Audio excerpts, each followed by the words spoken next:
أنت الرحمن يا الله، أنت الرحيم يا الله، أنت السلام يا الله، أنت العزيز يا الله، أنت القدوس يا الله، أنت الجبار يا الله.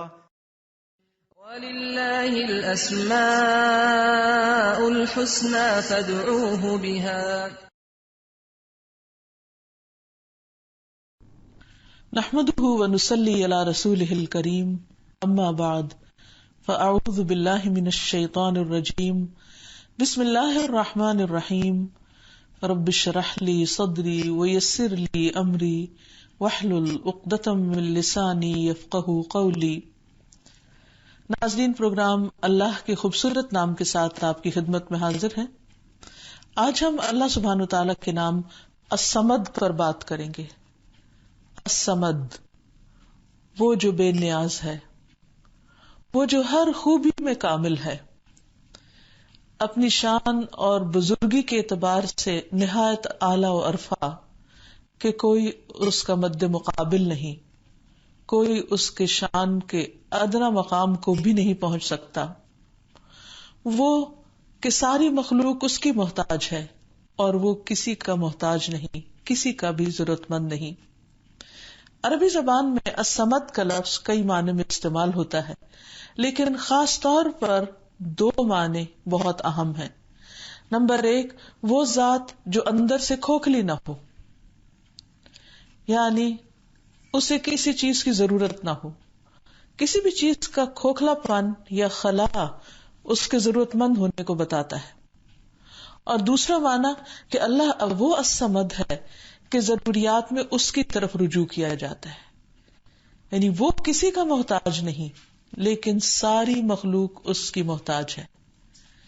اس کائنات کا ایک ایک ذرہ اپنے وجود کے لیے، یعنی اپنی پیدائش کے لیے، پھر سسٹین کرنے کے لیے، اپنی بقا کے لیے، قائم کر رہنے کے لیے اور فائدہ مند ہونے کے لیے، دوسروں کی ضرورت پوری کرنے کے لیے اللہ سبحانہ تعالیٰ کا محتاج ہے. لیکن اللہ سبحانہ تعالیٰ کو کسی کی بھی ضرورت نہیں. جب کائنات نہیں تھی اس نے تخلیق کی، تب بھی وہ سب سے بڑا تھا اور اپنی ذات میں آپ تعریف والا. کائنات کے پیدا ہونے سے اس کی شان یا تعریف میں اضافہ نہیں ہوا، وہ پہلے سے ہی ویسے تھی اور ہمیشہ رہے گی. ازلی اور ابدی رب، جس سے پہلے کوئی نہ تھا اور جس کے بعد کوئی نہ ہوگا، اور جس سے بڑا تو کیا، جس کے برابر بھی اور کوئی نہیں. وہی ہے الصمد جو سب کی ضروریات پوری کرتا ہے، لیکن اس کی کوئی ضرورت نہیں. تو آئیے ہم دیکھتے ہیں کہ اس سلسلے میں قرآن و سنت سے ہمیں کیا رہنمائی ملتی ہے. تو سب سے پہلی بات جو اس کے معنی میں پائی جاتی ہے کہ الصمد وہ عربی زبان کا لفظ کہ وہ جس کا کوئی پیٹ نہیں ہوتا، جو اندر سے کھوکھلا نہیں ہوتا، یعنی جو اندر سے. تو آئیے دیکھتے ہیں کہ قرآن و سنت کی روشنی میں ہمیں اس صفت کے بارے میں کیا تعلیم ملتی ہے، ہماری کیا رہنمائی کی گئی ہے. تو الصمد کا عربی زبان میں جو سب سے اہم معنی ہے وہ یہ کہ ایسی چیز جس کا پیٹ نہ ہو اور وہ اندر سے کھوکھلا نہ ہو، خالی نہ ہو. الصمد الذی لا جوف لہ، جس کا جوف نہیں، جس اندر خلا نہیں. کیونکہ اندر خالی ہونا یا کھوکھلا ہونا اس بات کی علامت ہے کہ وہ ضرورت مند ہے، جبکہ اللہ سبحانہ تعالیٰ ایسا نہیں. اللہ سبحانہ تعالیٰ کھانا نہیں کھاتا، کیونکہ جس کا پیٹ ہو اسے کھانے کی ضرورت پیش آتی اور وہ اس کی ویکنس ہوتی. اللہ سبحانہ تعالیٰ کے اندر ایسی کوئی کمزوری نہیں. قرآن مجید میں آتا ہے وَهُوَ يُطْعِمُ وَلَا يُطْعَمُ، اور وہ کھلاتا ہے اور کھلایا نہیں جاتا، یعنی اس کو کوئی نہیں کھلاتا، نہ اسے کھانے کی ضرورت ہوتی ہے. پھر اسی طرح ایک اور جگہ پر فرمایا کہ وہ رزق دیتا ہے، کسی سے رزق مانگتا نہیں. فرمایا لا نسألک رزقا نحن نرزقک والعاقبۃ للتقوی، ہم تجھ سے کسی رزق کا مطالبہ نہیں کرتے، ہم ہی تجھے رزق دیں گے، اور اچھا انجام تقوی کا ہے۔ ایک اور جگہ پر آتا ہے ان اللہ هو الرزاق ذو القوة المتین، کہ بے شک اللہ وہی رزاق، قوت والا، نہایت مضبوط ہے۔ گویا اسے کسی کی بھی ضرورت نہیں، جبکہ پیٹ ہونا کمزوری کی علامت ہے، اور یہ پیٹ ہر انسان کے ساتھ لگا ہوا ہے، خواہ کوئی بڑے سے بڑا نبی اور پیغمبر ہے یا کوئی عام انسان ہے۔ اس لیے ہم دیکھتے ہیں کہ حضرت عیسیٰ علیہ السلام کے بارے میں اللہ سبحانہ وتعالیٰ فرماتے ہیں کہ وہ اور ان کی والدہ کانا یأکلان الطعام، وہ دونوں کھانا کھاتے تھے اور وہ بازار بھی جاتے تھے، خرید و فروخت کرتے تھے، لیکن اللہ سبحانہ وتعالیٰ نہ وہ کھاتا ہے اور نہ اس کو کھانے کی ضرورت ہے۔ نبی صلی اللہ علیہ وسلم کے بارے میں آتا ہے کہ آپ بعض اوقات بھوک سے بے قرار ہو جاتے تھے اور اللہ سبحانہ وتعالیٰ ہی کی وحدانیت بیان کرتے تھے، رات کو پہلو بدلتے اور لا الہ الا اللہ وحدہ لا شریک لہ پڑھتے۔ انس رضی اللہ عنہ کہتے ہیں کہ رسول اللہ صلی اللہ علیہ وسلم نے فرمایا، جب اللہ تبارک و تعالی نے آدم علیہ السلام کا ڈھانچہ تیار کر لیا تو اسے یوں ہی پڑا ہوا چھوڑ دیا۔ ابلیس اس کے ارد گرد گھوم کر اسے دیکھنے لگا۔ جب اس نے دیکھا کہ یہ تو اندر سے خالی ہے، یعنی کھوکھلا ہے، تو کہا کہ میں اس کے مقابلے میں ضرور کامیاب ہو جاؤں گا، کیونکہ یہ ایک ایسی مخلوق ہے جو خود پر قابو نہیں پا سکے گی، اس کی خواہشات ہوں گی، اور حقیقت یہ ہے کہ انسان کی سب سے بڑی خواہشات تو اس کے پیٹ ہی سے متعلق ہیں، چاہے وہ بھوک کی خواہش ہو یا شہوت ہو، دونوں اسی سے تعلق رکھتی ہیں، اور یہی انسان کی کمزوریاں ہوتی ہیں جن کی وجہ سے انسان عام طور پر حرام کا ارتکاب کرتا ہے۔ اللہ سبحانہ وتعالیٰ کو ایسی کوئی کمزوری لاحق نہیں، پیٹ ہی کی وجہ سے انسان کو کھانے پینے کی حاجت ہوتی ہے۔ اور انس بن مالک کہتے ہیں، انہوں نے کہا کہ ابو طلحہ نے میری والدہ ام سلیم سے کہا، میں نے رسول اللہ صلی اللہ علیہ وسلم کی آواز سنی تو آپ کی آواز میں بہت کمزوری معلوم ہوئی، میرا خیال ہے کہ آپ کو بہت بھوک لگی ہے، کیا تمہارے پاس کچھ کھانا ہے؟ انہوں نے کہا جی ہاں۔ چنانچہ انہوں نے جو کی چند روٹیاں نکالی، پھر اپنی اوڑھنی نکالی اور اس میں روٹیوں کو لپیٹ کر میرے ہاتھ میں چھپا دیا، اور اس اوڑھنی کا دوسرا حصہ میرے بدن پہ باندھ دیا۔ اس کے بعد مجھے رسول اللہ صلی اللہ علیہ وسلم کی خدمت کے لیے بھیجا۔ تو اس سے پتہ یہ چلتا ہے کہ پیغمبروں کو بھی بھوک لگتی ہے اور ان کی ضرورت بھی کھانا پینا ہے، اور تمام پیغمبروں کے بارے میں آتا ہے کہ وہ سب کھانا کھاتے تھے، جیسا کہ عیسیٰ علیہ السلام اور ان کی والدہ کے بارے میں بھی ذکر کیا گیا۔ پھر اسی طرح عام انسان خواہ کتنے بھی نیک ہوں بھوک برداشت نہیں کر سکتے، ایک خاص وقت تک انسان بھوکا رہ سکتا ہے، لیکن اس سے زیادہ اگر وہ بھوک کاٹے تو وہ زندہ ہی نہیں رہ سکتا۔ تو انسان کو اپنے وجود کے بقا کے لیے کھانے کی ضرورت پیش آتی ہے، تھوڑا یا زیادہ کھانا اس کی ضرورت ہوتی ہے۔ جہاں تک بھوک برداشت نہ کر سکنے کا تعلق ہے تو اس بارے میں ابو ہریرہ رضی اللہ عنہ کہتے ہیں کہ لوگ کہتے ہیں کہ ابو ہریرہ بہت احادیث بیان کرتا ہے، حالانکہ ذرا سا پیٹ بھرنے کے بعد میں رسول اللہ صلی اللہ علیہ وسلم کے ساتھ ہر وقت لگا رہتا تھا، میں خمیری روٹی نہ کھاتا تھا، نہ عمدہ لباس پہنتا تھا، تاکہ میرا وقت علم کے سوا کسی دوسری چیز کے حاصل کرنے میں نہ لگ جائے، اور نہ میری خدمت کے لیے کوئی فلاں یا فلانی تھی، بلکہ میں بھوک کی شدت کی وجہ سے اپنے پیٹ سے پتھر باندھ لیا کرتا۔ بعض اوقات میں کسی کو کوئی آیت اس لیے پڑھ کر اس کا مطلب پوچھتا کہ وہ مجھے اپنے گھر لے جا کر کھانا کھلا دے، حالانکہ مجھے خود اس آیت کا مطلب معلوم ہوتا۔ مسکینوں کے ساتھ سب سے بہتر سلوک کرنے والے جعفر بن ابی طالب تھے، ہمیں اپنے گھر لے جاتے اور جو کچھ بھی گھر میں ہوتا وہ ہمیں کھلاتے۔ بعض اوقات تو ایسا ہوتا کہ صرف شہد یا گھی کی کپی ہی نکال کر لاتے اور ہم اسے پھاڑ کر اس میں جو کچھ ہوتا اسے چاٹ لیتے، یعنی ان کے پاس بھی کچھ کھلانے کو نہیں ہوتا تھا لیکن پھر بھی وہ لے جاتے تھے۔ تو اس سے یہ پتہ چلتا ہے کہ وہ صحابہ ہیں جنہوں نے بڑے بڑے کام کیے اور علم کی بہت خدمت کی، اور اس خدمت کی وجہ سے وہ ایسے مصروف ہوئے کہ اپنی ذات کے لیے، اپنے کام کاروبار کے لیے وقت نہیں نکال سکتے تھے، لیکن بھوک تو انہیں بھی لگتی تھی. اسی طرح اسی کمزوری کی وجہ سے انسان کی عبادت میں بھی خلل پڑتا ہے. جب انسان کو بھوک لگتی ہے تو اس کا عبادت میں دل نہیں لگتا، وہ نماز میں خشوع خضوع قائم نہیں رکھ سکتا. اسی لیے نبی صلی اللہ علیہ وسلم نے فرمایا اگر شام کا کھانا سامنے رکھا جائے اور ادھر نماز کے لیے تکبیر بھی ہونے لگے تو پہلے کھانا کھا لو، ورنہ کیا ہوگا، نماز میں سارا دھیان کھانے کی طرف ہوگا. حالانکہ نماز میں انسان کا دھیان صرف اور صرف اللہ سبحانہ وتعالی کی طرف ہی ہونا چاہیے. انس بن مالک سے بھی روایت ہے کہ رسول اللہ صلی اللہ علیہ وسلم نے فرمایا جب شام کا کھانا سامنے ہو اور نماز بھی کھڑی ہونے والی ہو تو مغرب کی نماز پڑھنے سے پہلے کھانا کھا لو اور کھانا چھوڑ کر نماز میں جلدی نہ کرو، یعنی جلدی جلدی مت نماز پڑھو.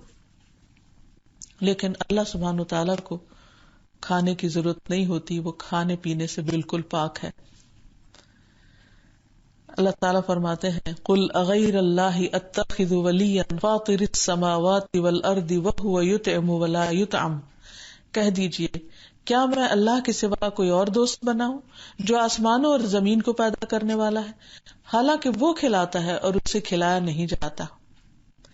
پھر یہ بھی یاد رکھیے کہ بہت سی امراض پیٹ کی وجہ سے ہی ہوتی، یعنی صرف انسان کی بھوک ہی نہیں بلکہ بیماریوں کی وجہ بھی اس کا پیٹ ہوتا ہے.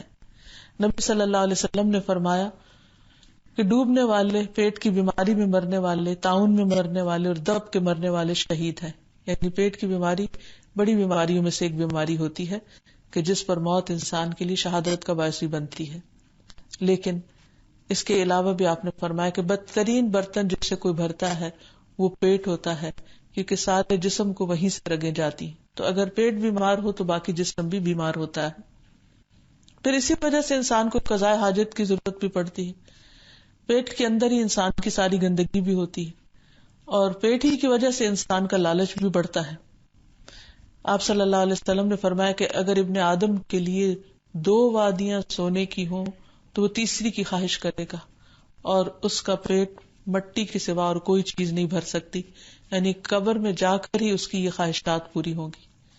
جبکہ اللہ سبحانہ وتعالیٰ کو اس قسم کی کوئی بھی چیز لاحق نہیں، نہ کوئی کھانے کی ضرورت، نہ کوئی بیماری اور نہ ہی کسی قسم کی کوئی عیب والی چیز، وہ ان سب چیزوں سے پاک ہے. پھر یہ بھی ہے کہ انسان پیٹ ہی میں پلتا بڑھتا ہے دنیا میں آنے سے پہلے. قرآن مجید میں اللہ تعالیٰ فرماتے ہیں واللہ اخرجکم من بطون امہاتکم، اللہ نے تمہیں تمہارے ماؤں کے پیٹوں سے نکالا. دوسری جگہ پر فرمایا یخلقکم فی بطون امہاتکم خلقا من بعد خلق فی ظلمات 3 ذالکم اللہ ربکم لہ الملک لا الہ الا ہوا فانا تصرفون. اس نے تمہیں ایک جان سے پیدا کیا، پھر اس سے اس کی بیوی بنائی اور تمہارے لیے مویشیوں میں سے 8 نر اور مادہ پیدا کیے. وہ تمہیں تمہاری ماؤں کے پیٹوں میں 3 تاریک پردوں میں ایک کے بعد دوسری شکل دیتے ہوئے پیدا کرتا ہے. یہ ہے اللہ، ان صفات کا مالک، تمہارا پروردگار، بادشاہی اسی کی ہے، اس کے سوا کوئی الہ نہیں. پھر تم کہاں سے پھیر دیے جاتے ہو؟ یعنی تمہاری پیدائش کا انتظام اس نے کیا، تمہیں ماں کے پیٹ میں اسی نے کھلایا پلایا بڑا کیا، پھر تم اسے چھوڑ کر، اسے بھول کر دوسروں کی طرف متوجہ ہو جاتے ہو. اور اللہ سبحانہ وتعالی اس کی کوئی اولاد نہیں اور نہ ہی وہ کسی کی اولاد ہے، یعنی وہ اس کمزوری سے بھی پاک ہے اور اس کو اولاد کی خواہش بھی نہیں. اللہ تعالیٰ فرماتے ہیں وَجَعَلُوا لِلَّهِ شُرَكَاءَ الْجِنِّ وَخَلَقَهُمْ وَخَرَقُوا لَهُ بَنِينَ وَبَنَاتٍ بِغَيْرِ عِلْمٍ سُبْحَانَهُ وَتَعَالَى عَمَّا يَصِفُونَ. ان لوگوں نے جنوں کو اللہ کا شریک بنا دیا حالانکہ اللہ ہی نے ان کو پیدا کی، پھر بغیر علم کے اللہ کے لیے بیٹے اور بیٹیاں گھر ڈالے. یعنی جب اللہ کا پیٹ ہی نہیں اور تخلیق کا وہ مقام ہی نہیں تو کیسے انہوں نے اللہ کے بیٹے بیٹیاں بنا دیے. جو کچھ یہ لوگ بیان کرتے ہیں اللہ اس سے پاک اور بہت بلند ہے. پھر الصمد کا ایک معنی وہ یہ ہے کہ وہ جو اپنی صفات میں کامل ہو، جس کی ہر صفت بہت مکمل ہو. اس سلسلے میں ابن عباس کہتے ہیں اپنی تفسیر میں کہ الصمد وہ سردار ہے جو اپنی سرداری میں کامل ہے، وہ شرف والا ہے جو اپنے شرف میں کامل ہے، وہ عظیم ہے جو اپنی عظمت میں کامل ہے، وہ حلیم ہے جو اپنے حلم میں کامل ہے، وہ غنی ہے جو اپنے غنا میں کامل ہے، وہ جبار ہے جو اپنے جبر میں کامل ہے، وہ علم والا ہے جو اپنے علم میں کامل ہے، وہ حکیم ہے جو اپنی حکمت میں کامل ہے، وہ ذات جو ہر طرح کے شرف اور سرداری میں کامل ہے، وہ اللہ ہی کی ذات ہے. یہ صفت صرف اس کے لیے ہے. تو گویا ایک الصمد کے اندر باقی ساری صفات آ جاتی ہیں کہ وہ ہر صفت کے اندر کامل اور مکمل ہے، اور کوئی بھی اس کی صفت، اس میں کسی قسم کی کوئی کمی کمزوری نہیں. پھر اسی طرح الصمد کے معنوں میں یہ کہ وہ اپنی سرداری میں کامل ہے. مطرف سے روایت ہے، وہ کہتے ہیں کہ میرے والد نے کہا کہ میں بنی عامر کے وفد کے ساتھ رسول اللہ صلی اللہ علیہ وسلم کے پاس گیا تو ہم نے کہا کہ آپ ہمارے سردار ہیں، آپ ہمارے سید ہیں. آپ نے فرمایا سید تو اللہ تبارک و تعالی ہے. تو الصمد کا ایک معنی السید بھی ہے. پھر الصمد کا ایک معنی شرف میں کامل، عزت اور مقام اور مرتبے میں مکمل ہونے کے لیے بھی آتا ہے. عرب لوگ اپنے سرداروں کو صمد کہتے، لیکن اللہ سبحانہ وتعالی وہ الصمد ہے جو ہر لحاظ سے کامل ہے، سب سے بڑا سردار کہ جس کے مقابل کوئی بھی نہیں. پھر اسی طرح الصمد میں عظمت کا معنی بھی پایا جاتا ہے، تو اللہ سبحانہ وتعالی اپنی عظمت میں بھی کامل ہے. رسول اللہ صلی اللہ علیہ وسلم نے فرمایا اللہ عز و جل کا فرمان ہے کہ بڑائی کبریائی میری چادر ہے اور عظمت میرا ازار ہے، تو جو کوئی ان دونوں چیزوں میں سے کسی کو مجھ سے چھیننے کی کوشش کرے گا میں اسے جہنم میں ڈال دوں گا. یعنی بڑائی صرف اللہ کو زیبا ہے، کوئی اور بڑا بننا چاہے گا تو اللہ تعالیٰ اس کو نیچا کر دے گا. پھر اسی طرح الصمد وہ جو اپنے حلم میں کامل ہو.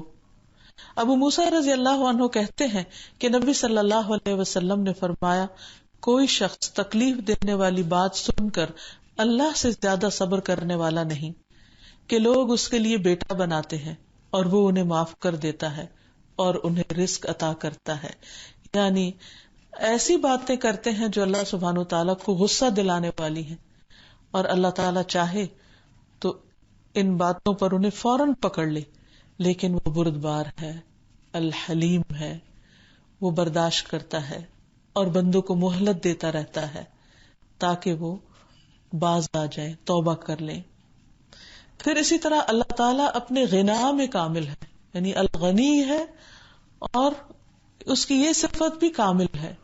قرآن پاک میں اللہ تعالیٰ فرماتے ہیں فَإِنَّ اللَّهَ غَنِيٌّ عَنِ الْعَالَمِينَ کہ بے شک اللہ تعالیٰ تمام دنیا والوں سے بے نیاز ہے، تمام دنیا والوں سے غنی ہے. اس کو کسی کی عبادت کی، کسی کی خدمت کی، کسی مدد کی قطعاً کوئی ضرورت نہیں. پھر اسی طرح کسی چیز کا محتاج نہیں، کیونکہ وہ تو کچھ بھی کرنا چاہے تو اس کو صرف کن 2 حرف کہنے کی ضرورت ہوتی ہے اور وہ چیز ہو جاتی ہے. انما قولنا لشیء اذا اردناہ ان نقول له کن فیکون. ہم جب کسی چیز کا ارادہ کر لیتے ہیں تو بس اتنا ہی کہہ دیتے ہیں کہ ہو جا، اور وہ ہو جاتی ہے. پھر اسی طرح اللہ سبحانہ تعالی جبار ہونے میں کامل ہے. سبحان ذی الجبروت والملکوت والکبریاء والعظمت. تمام تعریفیں اس اللہ کے لیے ہیں جو طاقت اور سلطنت والا ہے، کبریائی اور عظمت والا ہے. پھر اسی طرح اللہ تعالیٰ عاجز نہیں، کمزور نہیں کہ وہ کسی کی مدد چاہتا ہو. فرمایا وَلَمْ يَكُنْ لَهُ وَلِيٌّ مِّنَ الذُّلِّ، اور نہ وہ عاجز ہونے کی وجہ سے کوئی اس کا مددگار ہے. یعنی اللہ تعالیٰ کو کوئی کمزوری لاحق نہیں کہ اسے اس کمزوری کو دور کرنے کے لیے کسی مددگار کی ضرورت ہو اور کوئی کام اس پر مشکل ہو رہا ہو اور وہ دوسروں کو بلا لے اپنی مدد کے لیے. ایسا ہرگز بھی نہیں. پھر اسی طرح اللہ تعالیٰ اپنے علم میں کامل ہے. فرمایا وَفَوْقَ كُلِّ ذِي عِلْمٍ عَلِيمٍ، ہر علم والے کے اوپر ایک علم والا ہے، اور ان سب کے اوپر اللہ سبحانہ وتعالیٰ ہے، اور اللہ سبحانہ وتعالیٰ سے بڑھ کر کسی کا بھی علم نہیں ہے.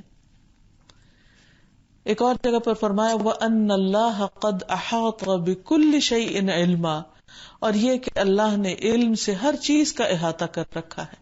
یعنی ایک ذرے برابر کوئی چیز کائنات کے کسی بھی حصے میں ہے تو وہ اس سے چھپی ہوئی نہیں، عین اس کے سامنے ہے. وہ ماضی کے بھی سارے حالات جانتا ہے بندوں کے، اور مستقبل بھی جانتا ہے، اور اس وقت وہ جو کچھ کر رہے ہیں اس سب سے بھی خوب اچھی طرح واقف ہے. پھر اسی طرح الصمد کے معنی میں یہ بھی آتا ہے کہ وہ ہستی جس کی طرف تمام حاجتوں میں رجوع کیا جائے، کہ جب کسی کو کوئی مشکل پیش آئے تو اس کی طرف لوٹ کر جائے. ابن عباس کہتے ہیں الصمد وہ ذات ہے جس کی طرف تمام مخلوق اپنی حاجات اور اپنے مسائل کے لیے رجوع کرتے ہیں. یعنی جب کوئی مشکل مسئلہ پیش آتا ہے تو وہی یاد آتا ہے.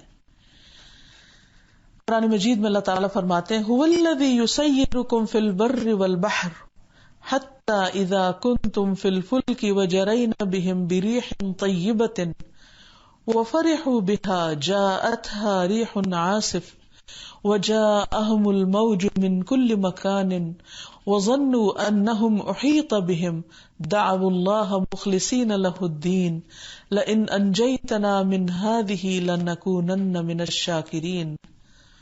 وہی ہے جو تمہیں خشکی اور سمندر میں چلاتا ہے یہاں تک کہ جب تم کشتیوں میں ہوتے ہو اور وہ انہیں لے کر عمدہ ہوا کے ساتھ چل پڑتی ہیں اور وہ اس پر خوش ہوتے ہیں تو ان کشتیوں پر سخت تیز ہوا آ جاتی ہے اور ان پر ہر جگہ سے موج آ جاتی ہے اور وہ یقین کر لیتے ہیں کہ بے شک ان کو گھیر لیا گیا ہے.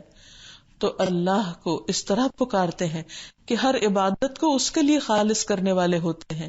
یقیناً اگر تو نے ہمیں اس سے نجات دی تو ہم ضروری شکر کرنے والوں میں سے ہوں گے.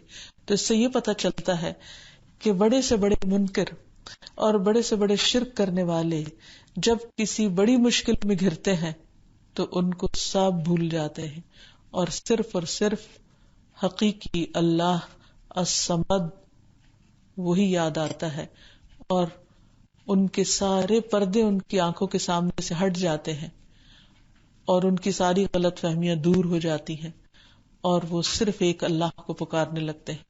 اور اس مضمون کا قرآن مجید میں کئی بار ذکر کیا گیا ہے، اور یہ ایک حقیقت ہے کہ اس وقت انسان کی فطرت جاگ اٹھتی ہے اور پھر کوئی اور یاد نہیں آتا، صرف اللہ ہی یاد آتا ہے.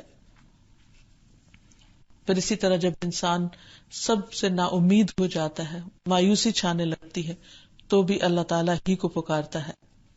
ابو رزین رضی اللہ عنہ سے مروی ہے کہ نبی صلی اللہ علیہ وسلم نے فرمایا ہمارا رب اپنے بندوں کی مایوسی پر ہنستا ہے حالانکہ حالات کی تبدیلی قریب ہوتی ہے. ابو رزین نے عرض کیا اللہ کے رسول صلی اللہ علیہ وسلم کیا رب بھی ہنستا ہے؟ آپ نے فرمایا ہاں. میں نے عرض کیا جو رب ہنستا ہے ہم اس کے ہاں خیر و بھلائی کو مفقود نہیں پا سکتے، یعنی پھر وہ اپنے بندوں کے ساتھ بڑا ہی مہربان ہے اور ان کے چھوٹے چھوٹے اعمال کو اور چھوٹی چھوٹی نیکیوں کو بھی قبول کرتا ہے. لیکن یہاں پر بتایا یہ جا رہا ہے کہ جب بندہ حالات سے مایوس ہو جاتا ہے، حالانکہ اللہ سبحانہ وتعالیٰ اس کے حالات تبدیل کرنے والے ہوتے ہیں، تو اللہ تعالیٰ بندے کی لا علمی پر ناسمجھی پر ہنس دیتے ہیں کہ اگر اس کو پتا ہو تو یہ مایوس نہ ہو مجھ سے. لیکن ہوتا یہی ہے کہ جب انسان مایوس ہوتا ہے تو پھر اللہ تعالیٰ ہی کی طرف رجوع کرتا ہے. پھر الصمد کا معنی ہے تمام مخلوقات کی حاجات پوری کرنے والا. یعنی ایک چیونٹی کو کیا چاہیے، ایک بلی کی کیا ضرورت ہے، ایک بکری کی کیا ضرورت ہے، ایک سانپ کا کھانا کیا ہونا چاہیے، اور اسی طرح انسانوں کو کس کس چیز کی ضرورت ہے، اور پھر صرف کھانے پینے کی نہیں باقی بھی تمام ضروریات جو اس کی زندگی میں ہے. پھر اسی طرح جنات کی ضروریات، پھر فرشتوں کی، ہر ایک کی ضرورت. یعنی اور نہ صرف یہ کہ جانداروں کی بلکہ باقی چیزوں کی بھی جو ضروریات ہیں وہ اللہ تعالیٰ ہی پورا کرنے والا ہے. ہم میں سے ہر ایک صبح اٹھتا ہے، خالی پیٹ ہوتا ہے اور کس طرح اللہ سبحانہ وتعالیٰ اس کے لیے کھانے کا انتظام کرتے ہیں، اور کن کن چیزوں میں غذائیت رکھ کے انسان کی توجہ اس کی طرف مبذول کراتے ہیں، اور انسان پھر اپنی ضروریات ان چیزوں سے پوری کرتا ہے. اور انسانی جسم بعض اوقات اس چیز کی کریونگ کرنے لگتا ہے جس کی اس کے جسم میں کمی واقع ہو رہی ہوتی ہے. تو یہ بھی اللہ تعالیٰ نے ایک خودکار نظام ایسا رکھا ہے کہ انسان کو بھوک لگتی ہے اور پھر انسان ہاتھ پاؤں مارنے لگتا ہے، محنت کرتا ہے، کوشش کرتا ہے، اور اللہ تعالیٰ کے دیے ہوئے رزق سے فائدہ اٹھاتا ہے. پھر اسی طرح اللہ تعالیٰ اس رزق کے بندوبست کے لیے بارشیں برساتا ہے، اور انسانوں کی نافرمانیوں پر اللہ تعالیٰ چاہے تو بارش برسانا چھوڑ دے، لیکن وہ تمام مخلوقات کا رازق ہے، اس لیے اللہ تعالیٰ ان کو بھی کھلاتا اور پلاتا ہے. حدیث میں آتا ہے کہ رسول اللہ صلی اللہ علیہ وسلم نے فرمایا کہ جب لوگ زکوٰۃ ادا کرنے سے رک جاتے ہیں تو آسمان سے بارش کا نزول بند ہو جاتا ہے، اور اگر چوپائے نہ ہوتے تو ان پر بارش نازل نہ ہوتی. یعنی دوسرے جانوروں کو اللہ تعالیٰ چونکہ ان کا بھی رازق ہے تو ان کی وجہ سے پھر بارشیں برستی ہیں اور بندوں کے لیے بھی رزق پیدا ہو جاتا ہے. ورنہ اللہ تعالیٰ بندوں سے اتنا ناراض ہوتا ہے جب وہ بندوں کی ضروریات پوری نہیں کرتے. پھر اسی طرح اللہ تعالیٰ نے ہر مخلوق کی جو ضرورت ہے وہ پوری کی. جیسے جہنم کی ضرورت سانس لینے کی تھی. رسول اللہ صلی اللہ علیہ وسلم نے فرمایا جہنم نے اپنے رب کے حضور میں شکایت کی اور کہا اے میرے رب، میرے ہی بعض حصے نے بعض کو کھا لیا ہے.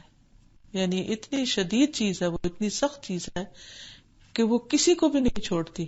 لا تبقی ولا تذر، نہ وہ باقی رکھے اور نہ چھوڑے، یعنی ہر چیز اس کے اندر سمٹتی چلی جاتی ہے. تو اللہ تعالیٰ نے اسے 2 سانسوں کی اجازت دی. یعنی جہنم نے فریاد کی کہ میرا بعض حصہ بعض کوئی نہیں، اپنے کو ہی کھائے جا رہا ہے. تو اللہ تعالیٰ نے اسے 2 سانسوں کی اجازت دی، ایک سانس سردی میں اور ایک گرمی میں. تم انتہائی گرمی اور انتہائی سردی جو ان موسموں میں دیکھتے ہو اس کا یہی سبب ہے. یعنی ایک دفعہ اس سانس باہر لیتی ہے اور ایک دفعہ سانس اندر کو لیتی. جب اندر لیتی ہے تو سردی چھا جاتی ہے اور جب باہر لیتی ہے تو گرمی ہو جاتی ہے. پھر اسی طرح اللہ تعالیٰ نے رحم کی حاجات بھی پوری کی. نبی صلی اللہ علیہ وسلم نے فرمایا رحم رحمان سے نکلا ہے، جو قیامت کے دن آئے گا اور عرض کرے گا اے میرے رب مجھے کاٹا گیا، اے میرے رب مجھ پر ظلم کیا گیا، اے میرے رب میرے ساتھ برا سلوک کیا گیا. تو اللہ تعالیٰ اسے جواب دے گا کیا تو اس بات پر راضی نہیں کہ میں اسے جوڑوں گا جو تجھے جوڑے گا اور میں اسے کاٹوں گا جو تجھے کاٹے گا؟ تو اس نے کہا کہ ہاں میں اس بات پر راضی ہوں. تو اس سے یہ پتہ چلتا ہے کہ انسانوں اور جانوروں کے علاوہ باقی مخلوقات کی ضروریات بھی اللہ تعالیٰ نے ہی پوری کی ہیں. حتیٰ کہ لعنت نے بھی اپنے کام کے بارے میں پوچھا کہ مجھے کس پر جانا چاہیے اگر کوئی اس کا مستحق نہ ہو جس کی طرف بھیجی جا رہی. تو اس بارے میں آتا ہے کہ جس شخص پر لعنت بھیجی گئی ہو لعنت اس کی طرف متوجہ ہوتی ہے، اگر وہاں تک پہنچنے کا راستہ مل جائے تو وہ اس پر واقع ہو جاتی ہے، ورنہ اللہ تعالیٰ کی بارگاہ میں عرض کرتی ہے کہ اے میرے رب مجھے فلاں شخص کی طرف متوجہ کیا گیا لیکن میں نے اس تک پہنچنے کا راستہ نہیں پایا، یعنی وہ ڈیزرو نہیں کرتا لعنت کو، اب کیا کروں؟ تو اس سے کہا جاتا ہے کہ جہاں سے آئی ہے وہیں واپس چلی جا، یعنی جس نے لعنت بھیجی ہے تو اسی پر واپس پلٹ جا.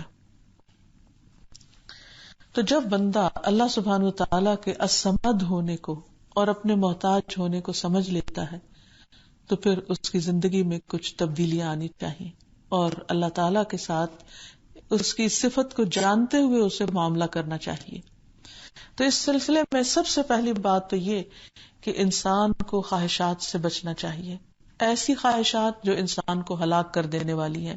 تو آئیے اب ہم دیکھتے ہیں کہ اس صفت کا ایک بندہ مومن کی زندگی پر کیا اثر پڑتا ہے یا پڑنا چاہیے. جب انسان اپنے رب کو پہچان جاتا ہے کہ وہ الصمد ہے، وہ بے نیاز ہے، وہ ہر طرح کی حاجت سے مبرہ ہے، تو پھر انسان کو یہ ریئلائزیشن ہوتی ہے کہ وہ تو بہت محتاج ہے اور ساری کمزوریاں انسان کو لگی ہوئی ہیں اور اسے کسی بھی قسم کے غرور اور تکبر کی ضرورت نہیں. اسے اپنے آپ کو بندہ ہی سمجھنا چاہیے، اور بندہ سمجھتے ہوئے پھر اپنے آپ کو اللہ کی بندگی میں دینا چاہیے، اس کا تابعدار اور فرما بردار بندہ بن جانا چاہیے۔ فرما بردار بندہ بننے کے لیے ضروری ہے کہ انسان اپنے آپ کو خواہش پرستی سے بچائے، کیونکہ بعض خواہشات کی پیروی انسان کو ہلاکت میں مبتلا کر دیتی ہے۔ سب سے بڑا نقصان خواہش پرستی کا یہ ہوتا ہے کہ انسان کی آخرت کی فکر کم ہو جاتی ہے، یعنی دنیا میں جب انسان اپنی خواہشات کے پیچھے دوڑنے لگتا ہے، اور خصوصاً پیٹ کی خواہشات کی تکمیل کے پیچھے جب جاتا ہے تو پھر اس کے اندر سے آخرت کی فکر ختم ہو جاتی ہے۔ نبی صلی اللہ علیہ وسلم نے فرمایا، کتنے لوگ ایسے ہیں جو اپنی خواہش نفس کو پورا کرنے میں لگ جاتے ہیں، ان کے لیے قیامت کے دن جہنم کے سوا کچھ نہ ہوگا۔ یعنی وہ اپنی خواہشات میں ایسے گم ہوئے کہ انہیں بھول گیا کہ اللہ تعالیٰ کا بھی کوئی مقام ہے، مرتبہ ہے، اور اس کی زندگی میں کوئی مقصد ہے، اور وہ اللہ کی عبادت اور اس کے لیے بھی اسے وقت نکالنا ہے یا کچھ کوشش کرنی ہے۔ پھر اسی طرح بعض لوگ تو خواہشات کو اپنا الہ بنا لیتے ہیں، تو اس سے بھی بچنا چاہیے۔ فرمایا، افرأیت من اتخذ الہہ ہواہ واضلہ اللہ علی علم وختم علی سمعہ وقلبہ وجعل علی بصرہ غشاوہ، بھلا آپ نے اس شخص کے حال پر بھی غور کیا جس نے اپنی خواہش نفس کو الہ بنا رکھا ہے، یعنی اس کی خواہش اس پر اتنی حاوی ہے جیسے وہ اس کا خدا ہو، اور وہ اسی کی پیروی میں بھاگ دوڑ کرتا رہتا ہے، اور اللہ نے علم کے باوجود اسے گمراہ کر دیا، اور اس کے کان اور دل پر مہر لگا دی، اور اس کی آنکھ پر پردہ ڈال دیا۔ اللہ کے بعد اب کون ہے جو اسے ہدایت دے سکے؟ کیا تم غور نہیں کرتے؟ کیا تم غور نہیں کرتے کہ پھر جو شخص خواہشات میں اندھا ہو جاتا ہے یا خواہشات کی تکمیل کے پیچھے دوڑتا رہتا ہے، وہ حقیقت میں اپنے رب کو بھول جاتا ہے اور ہدایت سے دور ہو جاتا ہے۔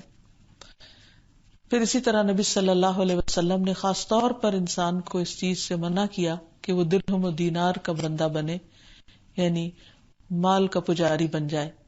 نبی صلی اللہ علیہ وسلم نے فرمایا، دینار اور درہم کا بندہ اور خمیسہ کا بندہ ہلاک ہو جائے، اسے اگر دیا جائے تو خوش ہوتا ہے، اور اگر نہ دیا جائے تو ناخوش ہوتا ہے، ہلاک ہو جائے اور سرنگوں ہو جائے کہ جب اس کو کانٹا چبھے تو نہ نکالا جائے۔